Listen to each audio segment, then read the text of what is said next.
Hi, everyone. I'm Angèle Bénard, National Director of Family Services with the Huntington Society of Canada. And I am pleased to introduce our next session featuring Dr. Rabaya Laprairie. The title of Robert's talk is Current Knowledge and Unanswered Questions about Cannabis and Cannabinoids in HD. During our time together, you will hear about the following: how cannabinoids work in our bodies, how our body's cannabinoid system changes in HD, and the limited evidence for and against cannabinoid use for people living with HD. There will also be a time for questions at the end of the session, so put your questions in the Q&A tab on the right-hand side. Dr. Laprairie is an Associate Professor and Research Chair in Drug Discovery and Development at the University of Saskatchewan's College of Pharmacy and Nutrition. He has been studying cannabinoids for about 10 years, including studies of cannabinoid use in people with HD. Dr. Laprairie is currently the President and Director of Education for the Canadian Consortium for the Investigation of Cannabinoids, and is very excited to talk with you today. Over to you, Robert. Thank you so much, and thank you for inviting me to participate today and talk. I always start off with a disclosure. So research that's in my group going on right now is actively supported by GlaxoSmithKline, as well as the Canadian Institutes of Health Research and Circin Health Canada, as well as other companies listed there. However, none of these companies has direct input on the type of research we do or the study outcomes or anything like that. I received speaking honoraria from various groups, and I also sit on the scientific advisory board for two pharmaceutical companies, Inversago and Shackelford Pharma. I'm a chief scientific officer for Spore Culture Incorporated, which is actually a mushroom company, which is like a whole other side of my life. And I received fees for legal consultation in ongoing court cases. So I have no other commercial support to declare. Really, what I want to talk to you guys about is the cultural shift that has happened in Canada over the last now 6 years. So in 2018, as many of us will be aware, Canada legalized cannabis for both recreational and medicinal purposes for all Canadians. Prior to this, cannabis had been legal for medical use in certain conditions, but we were the first G7 country to do this. So today, what I really want to go over is what a cannabinoid is and how your body treats cannabinoids through something called the endocannabinoid system. Then we're going to talk about all of these substances as drugs, because that's really what they are. Then we'll get into cannabinoids in the context of Huntington's disease. And finally, I'll close with some resources that are available that can be accessed by yourselves, physicians, nurse practitioners, pharmacists, etc. So we're going to talk about what I call the ABCs of THC. We're going to talk about the physiological role that the endogenous or endocannabinoid system plays in our body. And I'm going to briefly summarize the history of cannabinoid research. Then we're going to talk about the evidence for cannabis and cannabinoids as medicine, or the lack thereof. And then finally, we'll talk a little bit about the history of cannabis law in Canada, just because I think it's super interesting.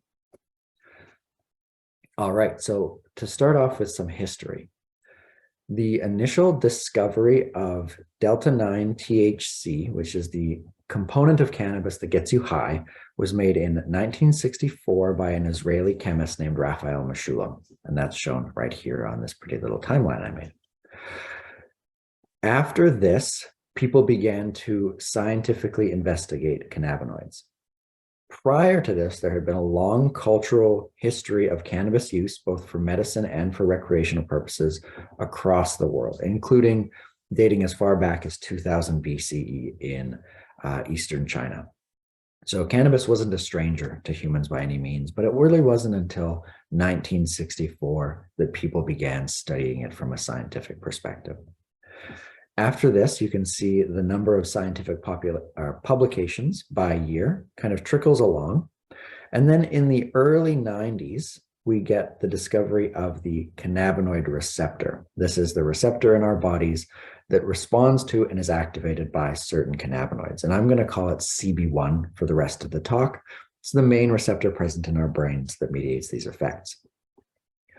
Around the same time, we discovered endogenous cannabinoids, the two main ones being anandamide in 1991 and 2-arachidonoglycerol in 1996. And then in 1995, we discovered a second cannabinoid receptor, cleverly named CB2, and this is the primary cannabinoid receptor that's thought to mediate the anti-inflammatory effects of cannabinoids. There was an approved cannabinoid-based therapeutic on the market for a few years in the European Union, but never in Canada. It was called Rimonabant. It was antagonist of cannabinoid receptors designed to help people suffering from diet-induced obesity or congestive heart failure. Unfortunately, it was removed from the market because it had some very serious neurological side effects. And then lastly, it wasn't until 2016 that we actually got a crystal structure for the cannabinoid receptors. So this is a really important model of what these receptors actually look like that help to facilitate drug discovery for researchers like myself. So when we look at a graph like this, one of the things I want to point out to everyone is that this is all relatively recent scientific history. And if we compare cannabinoid research to other fields, such as opioid research, in general, we're about 30 years behind where other fields are, and that's largely due to things like prohibition.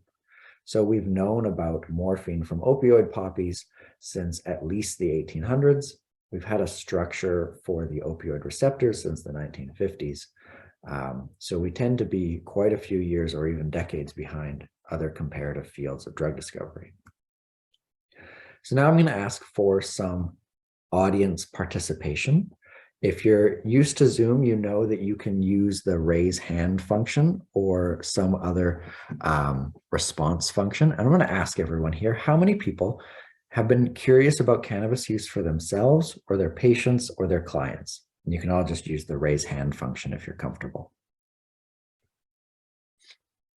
And hopefully I'll be able to see you guys raise your hands in this little window.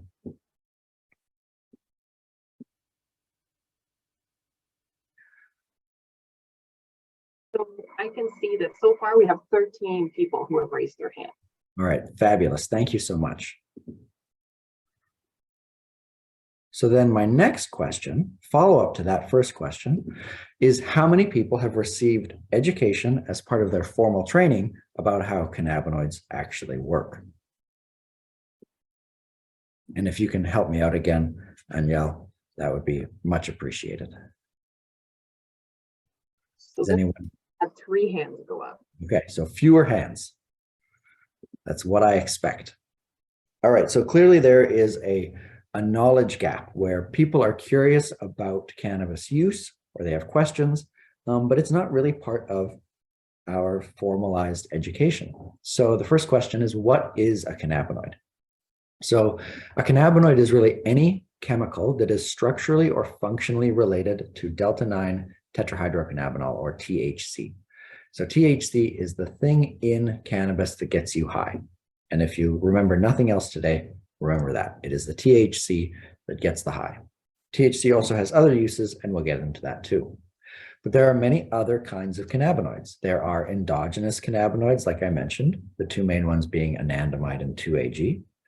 There are phytocannabinoids beyond THC, and I've shown some of them here in this infographic on the left. And they include things like cannabidiol and cannabigerol, whose pharmacology we're still trying to understand. And then there are many other synthetic cannabinoids that are either being developed for new drugs or unfortunately have become substances of misuse. To date, there are at least 120 plant-based or phytocannabinoids that have been isolated from cannabis sativa. THC is the most abundant and the best characterized, followed by cannabidiol, which I'm going to call CBD. So how does the endocannabinoid system work? Well, I want to focus today on neurons and on the brain. So that's where we're going to spend most of our time. If you imagine 2 neurons in your brain, they meet each other at a place called the synapse. Here we have a presynaptic neuron in blue and a postsynaptic neuron in red. Your presynaptic neuron is going to release a signal of neurotransmitters that's going to convey information to the postsynaptic neuron. This can be any different type of information. Sky's the limit here. When that postsynaptic neuron gets activated, now that postsynaptic neuron is going to make endocannabinoids, 2-AG or anandamide, that travel backwards from post to pre, where they act on our friend CB1. When CB1 gets activated, it forms a negative feedback loop that stops the release of more neurotransmitter. So in this way, CB1 acts like a neuronal braking mechanism to just slow everything down and just help kind of calm the waters. In addition, the endocannabinoids can also work at CB2, and generally their role at CB2 is to inhibit inflammation. So like I said, there's lots of different kinds of cannabinoids. What we want to focus on today are the two main phytocannabinoids, cannabidiol, which can block some of the effects of THC, but its true mechanism of action in living humans is poorly understood, and THC, the thing that gets you high. And it does so by acting at and activating CB1. So where do we find cannabinoid receptors in the body? Well, CB1 is expressed at very high levels throughout the adult brain, specifically in regions of the brain that are responsible for things like learning and memory, body temperature, appetite, voluntary movement coordination, as well as emotion or anxiety response. CB2, we're going to see in, again, those cells that modulate our inflammatory response, so think white blood cells and leukocytes. Our levels of CB1 are by no means static or constant over time. Early in life, you actually have a lot more CB1 throughout the brain. And the reason for that is that CB1, acting again as that neuronal brake at two meeting neurons, is helping your early brain decide which neurons should stay and which neuron connections are not necessary. So in neuroscience, we like to say neurons that fire together, wire together, and CB1 or other cannabinoids can actually help make those types of decisions for the neurons and say, you know, these neurons, they really aren't firing together so much, so we're going to break that connection. It's not needed. And this process called synaptic pruning or neuronal pruning goes on throughout development until we reach adulthood, helping our brain decide which neurons should keep their connections and which should lose them. In the healthy adult brain, we see again that CB1's key roles are in things like coordinating memory. So activation of CB1 will actually reduce short-term memory consolidation. Coordinating movement, again, activation of CB1 is generally thought to slow and smooth out voluntary movement. Reducing stress and anxiety. Increasing appetite and metabolism. So the classic example here is someone that smokes a THC-rich joint would get the munchies. And temperature regulation. So activation of CB1 will decrease body temperature. CB2, again, is going to block inflammation. And both CB1 and CB2 play a role in pain perception by decreasing the movement of pain-sensing information from the body up to the brain. Let's focus for a second on THC. So in most modern cultivars of cannabis, we see that THC is the most abundant cannabinoid. THC is what we call a partial agonist of both CB1 and CB2, meaning that it partially activates that receptor. It is a psychoactive and intoxicating compound. It produces euphoria, delirium, as well as delayed reaction times. That being said, THC has potential clinical use to treat and reduce pain, to help with appetite stimulation in the context of cachexia, to reduce spasticity in the context of MS, and to reduce opioid use by providing a safer means of drug ingestion. The way that you take THC into your body matters in terms of the amount of effect you're going to see and how long that effect lasts. So here we have three different graphs: injection, smoking, and oral. This is really for comparison. I do not personally know a single human being who injects cannabinoids. I don't think it happens. It does happen in animal models though. So if you were to inject THC, you see a very rapid and high level of onset and a very quick diminution of response. The general same trend is observed if you smoke or inhale THC. So the effect is going to rapidly happen in your body and then also rapidly diminish. In contrast, oral consumption of THC and other cannabinoids is going to take longer to reach a peak effect. The peak effect will never be as high, and the effect overall will last much, much longer because your body is slowly distributing it throughout your body. When any cannabis is consumed, generally those cannabinoids, which are very fatty in their chemistry, they will partition into parts of your body that are also fatty, because just like salad dressing, oil dissolves oil and water dissolves water. So we see cannabinoid levels remain high in areas like the brain, and especially in areas like adipose tissue or fat. One question I repeatedly get asked, and so I've put a slide in here, is cannabis addictive? And the simple answer to this is yes, but likely less than other substances. So there is a disorder called cannabis use disorder. It is characterized by dependence to THC specifically, and physical symptoms of withdrawal when THC use is ceased.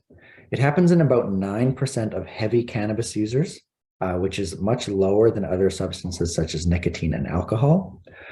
It also requires 6 failed attempts to quit in order to be diagnosed, and it's more commonly seen in adolescent people. Individuals who do have cannabis use disorder are also very likely to have a comorbid substance use disorder or psychiatric condition. So here we can see that 80% of all cannabis use disorder patients also have alcohol disorder or a personality disorder as examples. Cannabidiol, our other friend. This is the second most abundant cannabinoid in most cannabis cultivars. It is psychoactive, meaning that it does have effects on the brain, but it is not intoxicating. You can consume a lot of cannabidiol and never get high, but it does have effects on the brain. It has proven effects, for example, on reducing seizure frequency in children who have epilepsy. As an example, here are some clinical and preclinical data from animal models showing that in general, cannabidiol has potential utility as an anti-inflammatory, as an anxiolytic, and as an anticonvulsant. And it was actually approved by the FDA and Health Canada to be used in pediatric populations to treat epilepsy. Importantly, with cannabidiol, however, we don't actually know how it's accomplishing its anticonvulsant effect. We just know that it works.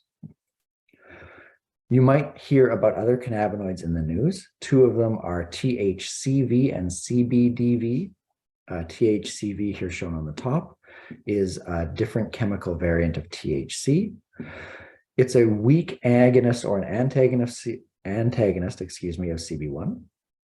And it has also got some potential anticonvulsant properties. CBDV works through a whole host of other receptors that we haven't talked about yet today, but also seems to have anticonvulsant properties, which is exciting. 2 others that are now big in the news, Cannabigerol and cannabichromine. They work through a multitude of receptors that we haven't really begun to understand fully.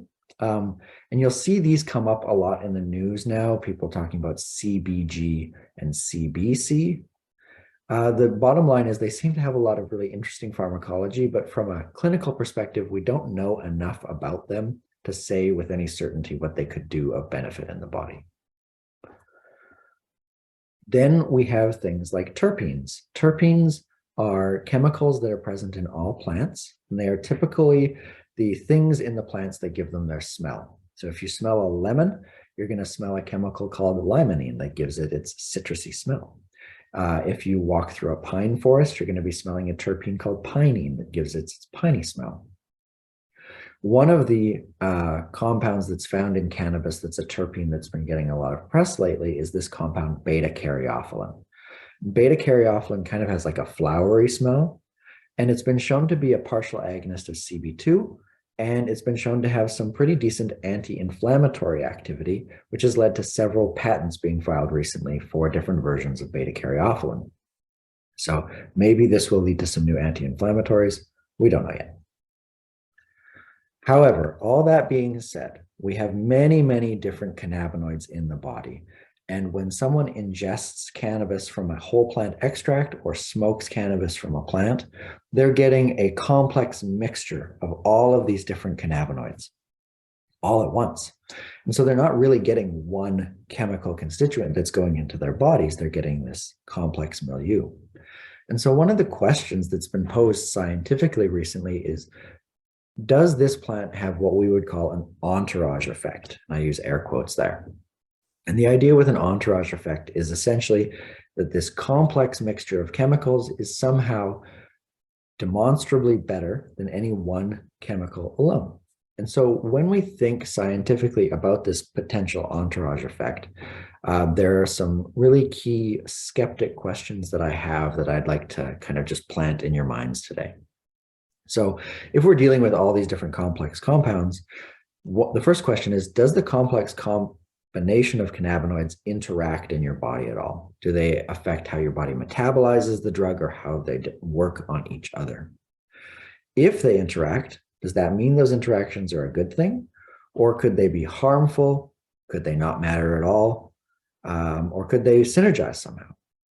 And then I think most importantly, if we're thinking about these things as drugs, is how reliable are those interactions? If I buy a product today, Sunday, November 13th, and I see an effect from it, and then 4 or 5 weeks later, I go back to the same dispensary and purchase the same product, how do I know that it's going to have the same effect, or that that complex mixture is being controlled so that I'm truly receiving the same drug? And hopefully you can tell from my tone that I'm skeptical that such a thing would be possible. All right, we're going to shift now briefly into the legal status of these types of things. So this is just for context. Cannabis was first banned in Canada in 1923. Essentially, we followed the United States on this. They were banning it at the time. And when it became banned, it was regulated by Health Canada under the Controlled Drugs and Substances Act.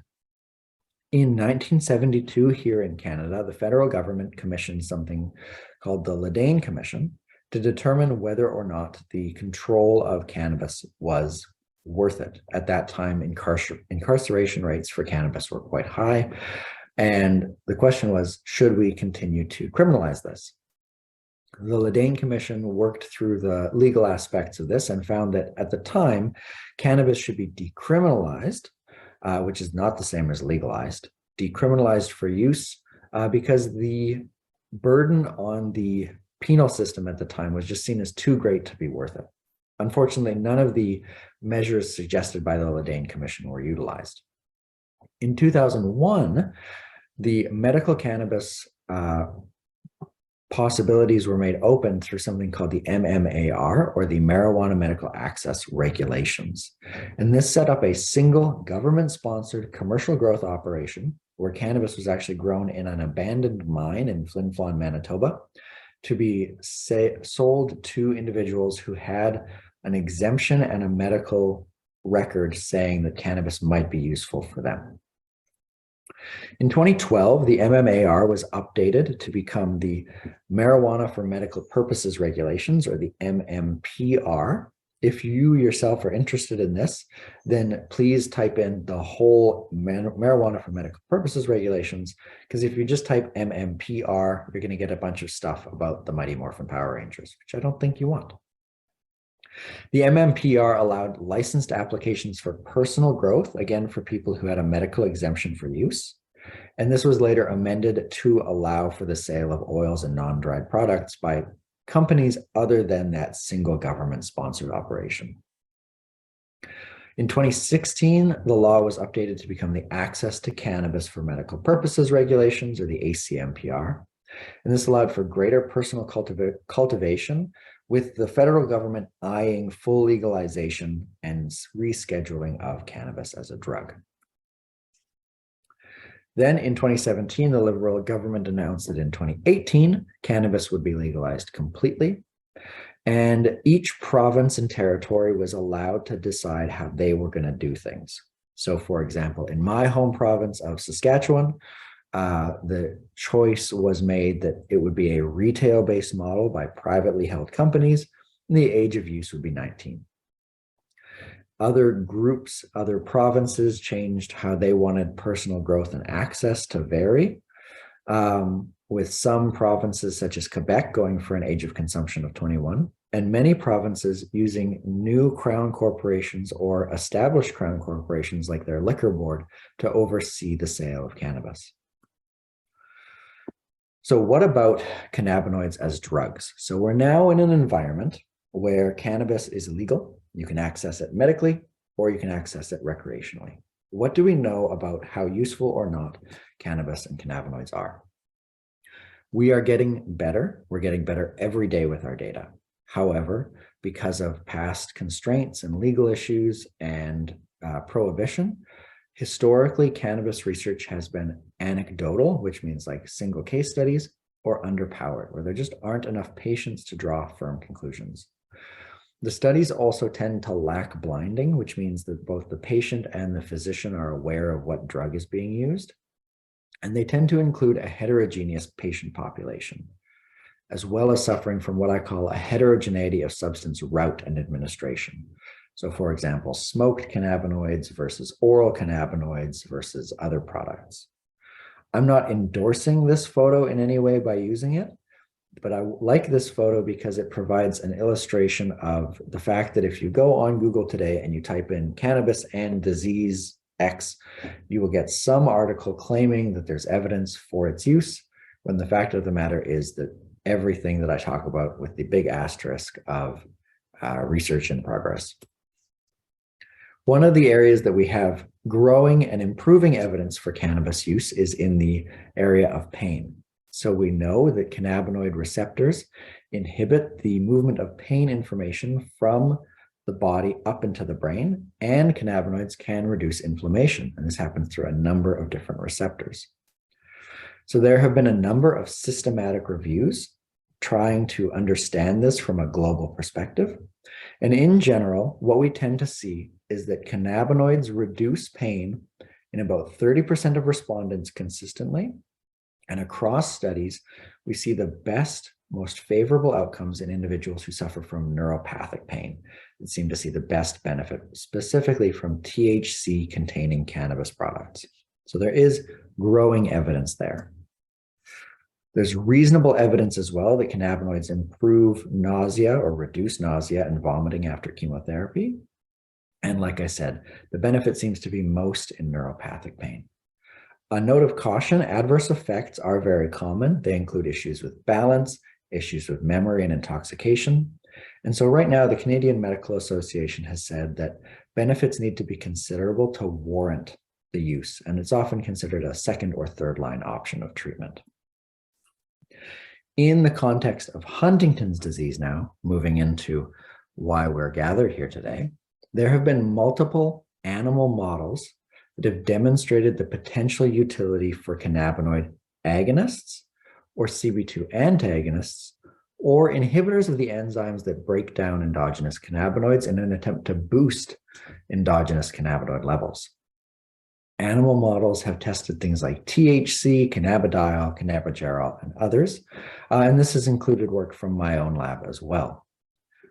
All of these compounds have been examined further in small-scale human trials. So for example, nabilone, which is a synthetic THC, smoked cannabis, and CBD have all been examined in clinical trials and case reports. Overall, the conclusion seems to be that there isn't really a good grounding of evidence for benefit from cannabinoids, but there wasn't a whole lot of harm observed either. And overall as well, the authors of these clinical studies suggest that the study sample sizes were not large enough to draw firm conclusions, meaning that there simply weren't enough patients participating to get good solid numbers. In Huntington's disease, one of the things that occurs early, often before overt motor symptoms begin to appear, is the loss or precipitous decline in CB1 levels in the caudate and putamen, the areas of the brain responsible for the direct and indirect movement pathways. So here, this is a PET imaging scan of both control patients as well as patients early in HT progression and late or overall in Huntington progression. This PET image is showing areas where there is CB1 receptor present. You can see red shows high levels, and in the control, you see high levels throughout. And if we compare that to early stage patients with HD, what we see is a precipitous decline with the greatest levels of decline being observed right here where I'm circling with my red cursor. And these are the areas of the caudate and putamen, again, responsible for smoothing out voluntary movement in both the direct and indirect motor pathways. And so this has been intensively investigated by a number of researchers, including myself, because it suggests that that drop in CB1 levels might actually affect or exacerbate some of the signs and symptoms of Huntington's disease. And it's a reason why the original thinking was if you add cannabinoids in, then it might help to bolster the activity of what cannabinoid receptors remained. So as I mentioned previously, there have been several small-scale case reports that have observed the effects of cannabinoids. There were 2 uncontrolled single-patient studies, what we would call case reports, that used the synthetic cannabinoid nabilone. Nabilone is a synthetic version of THC produced in a lab, and these 2 studies gave contradictory results. So in one, the patient got worse. They showed worsening balance and worsening choreiform movements.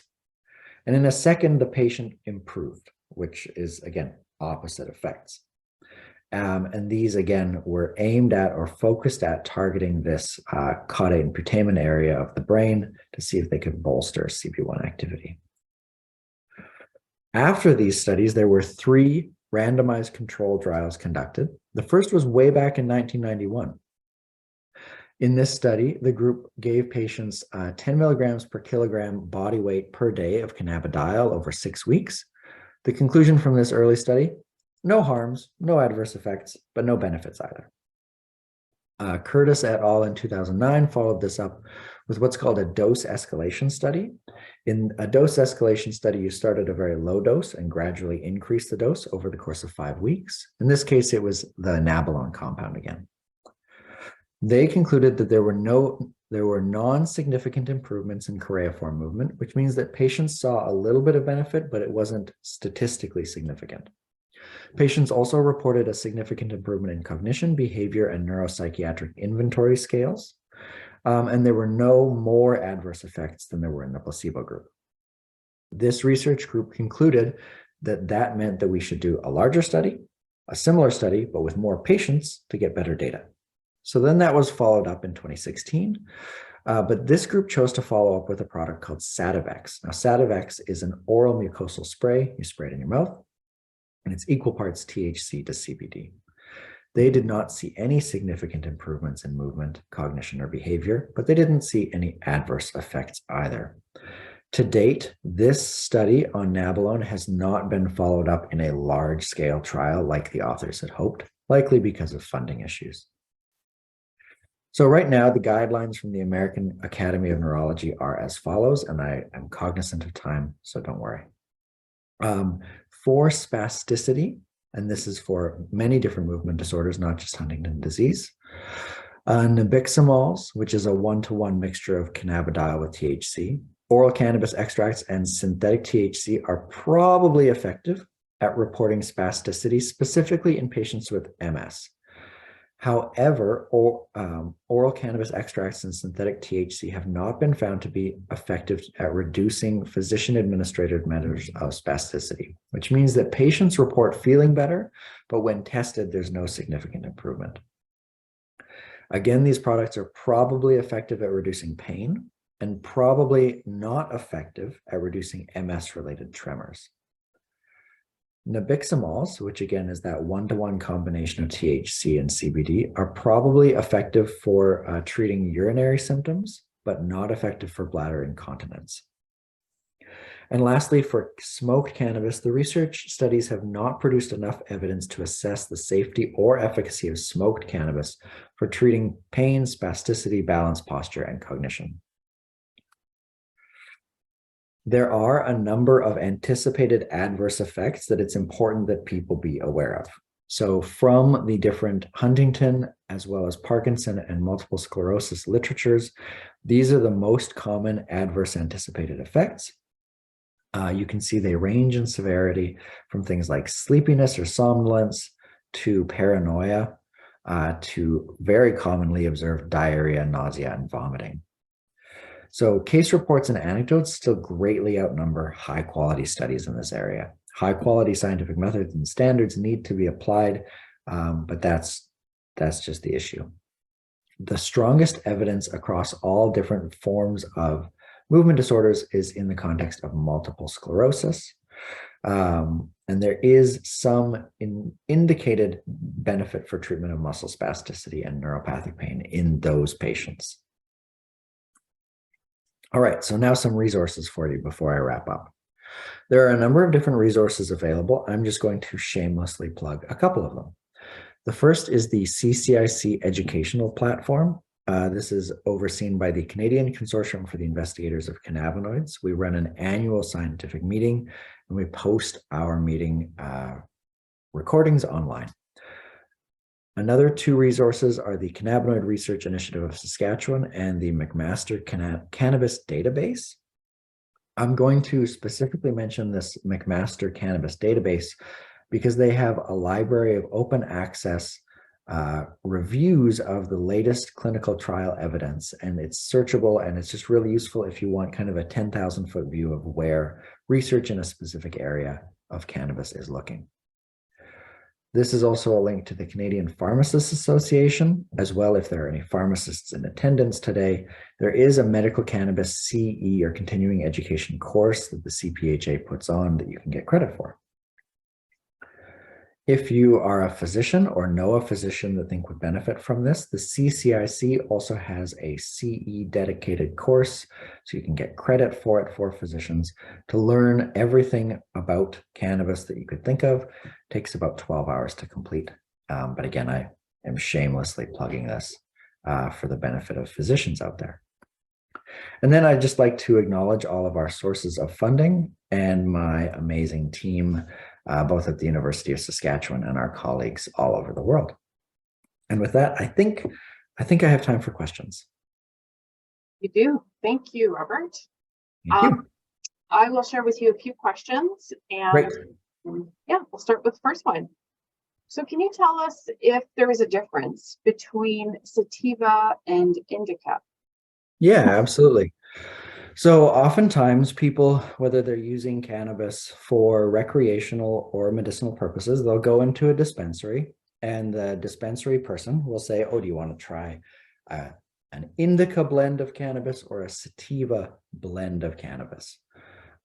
This is very similar to like if you're going to go into the grocery store and pick out your variety of apples. So there's going to be like Honeycrisp apples and there's going to be Gala apples, etc. At the end of the day, they're all apples. So these are labels that are really just for marketing purposes.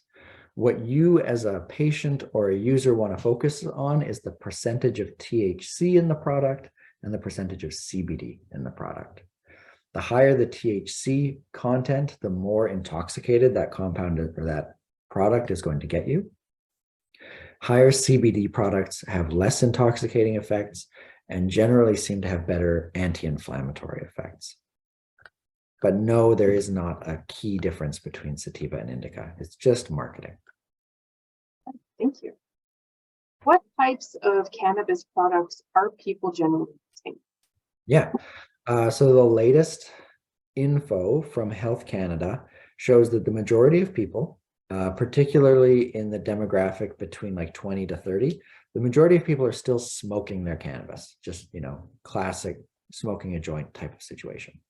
However, Canadian Association for Mental Health, myself, physicians, I'm not a physician, they all point out that probably inhaling hot ash into your lungs, not the best for your body.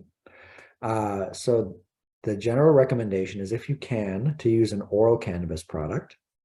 The peak effect that you see is going to be lower, and the time that the drug works in your body is going to be longer. So generally, oral ingestion is seen as the safer choice. Thank you. You also mentioned preclinical trials of cannabinoids in treating Huntington disease. Yeah. Can you talk more about those, their strengths and their limitations? Yeah, absolutely. So initially, when researchers started to make the observation that the endocannabinoid system and CB1 changed early in Huntington disease, excuse me, they noticed that CB1 levels fell off before symptom progression. And one way that researchers approach this question is to study it in animal models. Animal models have a really wonderful strength in that you can ask very pointed questions about how a drug might work or how a drug might behave in a relatively quick and efficient way. So, for example, if I have an animal model of Huntington disease, I can treat it with a synthetic cannabinoid or with a cannabis product, and I can assess its health over time. And this is work that my lab group has done, for example. And that's great. It gets you to test that hypothesis quickly. The limitation, though, is that a mouse or a rat is not a person. It never will be. And those experiments don't account for all of the variability that is present in us as human beings. And so they are oversimplified often. And not accounting for that variability means that often we'll see really amazing effects in animal models where we really delay symptom progression or make symptom severity much better. That'll show up in the animal models, but then when we go to test that same hypothesis in humans, we don't see the same effect because we're just all wonderfully more diverse than a mouse or a rat in a lab. I have a couple of questions again that are coming in through the chat. Sure. So if one chooses to try cannabis for someone with HD, going through their primary caregiver or their local distributor? I'm always going to be an advocate for going through the primary caregiver, even having a conversation with them about it, because some of these cannabinoids, they could potentially interact with drugs that the person is already taking. And even if your physician or your primary caregiver is just aware of that so that they know to watch out for it. Just to have that conversation, I think is really key. And then if they do choose to use cannabinoids or cannabis and it's a product with THC, I think the evidence from the American Neurological Society and others is if you're going to go that route, start with a really low dose of THC and then slowly escalate as needed, all the while having conversations and discussions with your primary care provider, just keeping them in the loop. Okay, thank you. And how could someone partake in a cannabis study if they were interested in being part of that? Yeah, that's a great question. I love that question. Right now in Canada, I do not believe there are any cannabis research studies going on for patients. That being said, generally the primary care providers or the physicians will be aware of it. And often primary care providers might keep, or at least the ones that I work with at the university, will keep a record of individuals who have said like, oh, me, I would do this. So just mention to your primary care provider that, you know, if something like this came up, they'd be game. I think that's awesome. I know. So some of the work I'm doing right now at the U of S involves patients with epilepsy. And when we started to explore cannabidiol for epilepsy, a lot of the neurologists already had individuals who during visits had said like, hey, if something comes up for this, I'm game. And so those were the first people we contacted. Okay, thank you. And I guess along those lines, is there a good resource for people to keep to date with their research?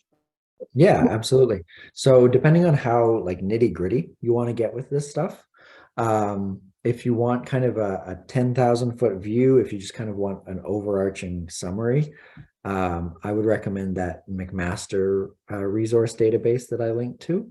And that Cannabis Resource Center has review articles that kind of summarize what's in a given field, if that summary is available.